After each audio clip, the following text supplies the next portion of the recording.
Hi friends, నిన్నటి వీడియోకి next continue video అండి. ఇది ఇలాగ నూనె ఏమో స్టవ్ మీద పెట్టుకొని బాగా మరిగించుకోవాలండి.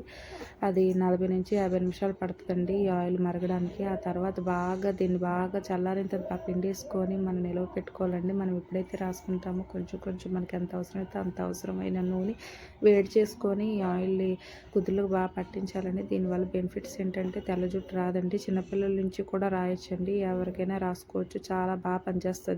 ఒకసారి ఏది రిజల్ట్ రాదండి, చాలా బాగా పనిచేస్తుంది. ఒకసారి మీరు ట్రై చేయండి. బాగా జుట్టు కూడా బాగా ఎదుగుతుందండి. ఇది ఎలా నిలవ పెట్టుకోవాలంటే ఒట్టి వేళ్ళు, మర్రి ఊడలు, మళ్ళీ కొన్ని మెంతులు వేసుకొని ఒక బాటిల్లో ఈ ఆయిల్ నిల్వ పెట్టుకోవాలండి. వాటి వల్ల కూడా చలవ చేసి జుట్టు బాగుంటుంది, తలనొప్పి కూడా రాదండి. అసలు బాగా పనిచేస్తుందండి. నేను లీటర్ ఆయిల్ వేసానండి. చూడండి, లీటర్ ఆయిల్ కూడా అలాగే వచ్చేసింది. నచ్చితే లైక్ చేయండి, షేర్ చేయండి, సబ్స్క్రైబ్